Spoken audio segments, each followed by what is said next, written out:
Thank you, Madam Speaker. On the bill? On the bill. Thank you, Madam Speaker. I rise in support of this bill, and I want to thank and congratulate you for posting it.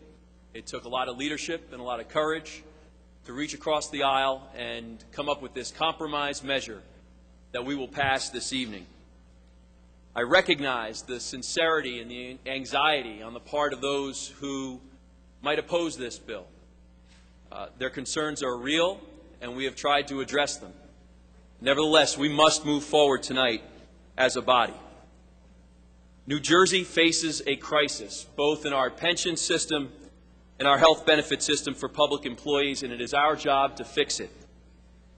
The compromise we will vote on tonight is both fair to taxpayers and public employees, and we should support it. The pension system is spiraling out of control. $54 billion in debt. We are headed for a crash that will fall not only on our shoulders, but on the shoulders of our children and our grandchildren. It will destroy any opportunity our kids and our grandkids have for success in this state before they even get a shot to try.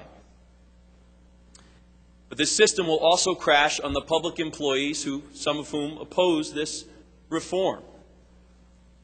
Think just a few years ago of pension systems from United Airlines or Bethlehem Steel, TWA, Eastern Airlines. Those companies thought once too big to fail, defaulted on their pension obligations, and now their retirees are suffering because the company can no longer make those payments.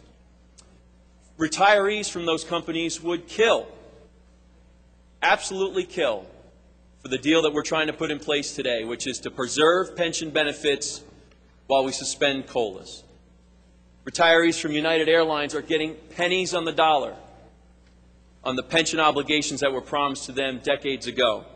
They can't make ends meet because United Airlines failed them. This state will not fail its public employees like those companies failed their employees. So we're setting about to fix this problem this evening. The state promises to make its payments and gives public employee unions the right to sue the state if we don't make those payments. And in return, those employees are going to make a little larger payment for the benefits they receive. The reform saves $122 billion for New Jersey's taxpayers over the next 30 years and sets us on a course to solvency. Much more important, it saves taxpayers from the coming collapse. And perhaps more importantly, saves the public employees themselves from the collapse of the fund that our retirees are counting on for their future. For those who object to making extra payments into the pension system or the suspension of COLAs, please recognize that it is a feat that we can preserve the defined benefit program at all.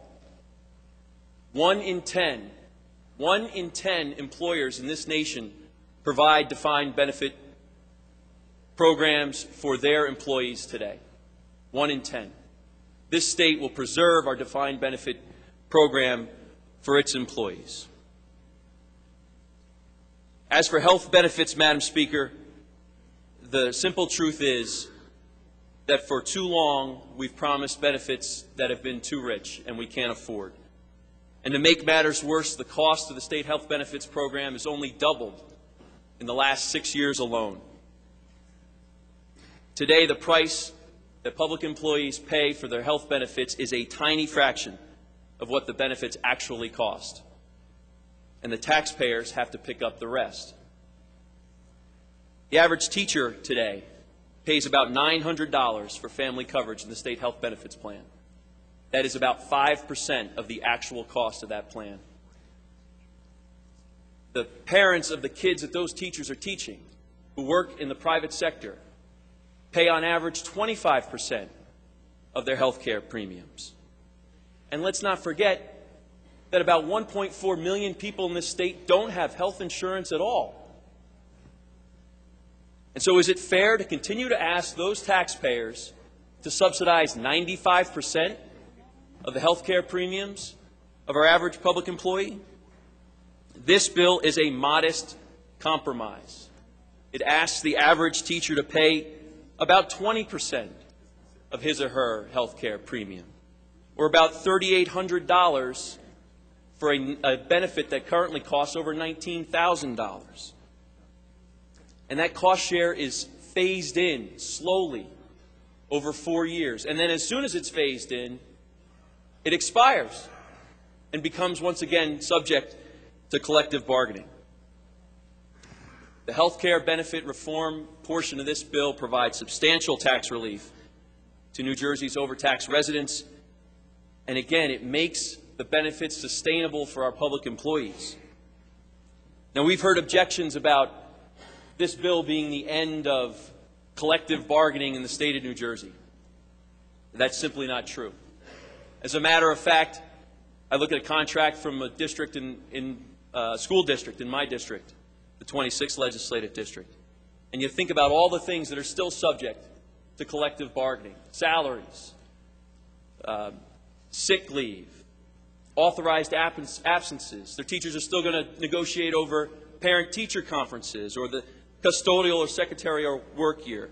The work year, as a matter of fact, for teachers, professional advancement, teacher board relations, association rights and privileges, all these things still subject to collective bargaining.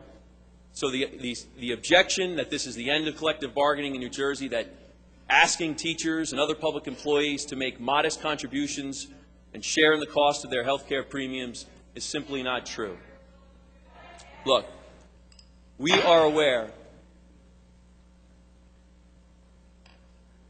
Thank you, Madam Speaker.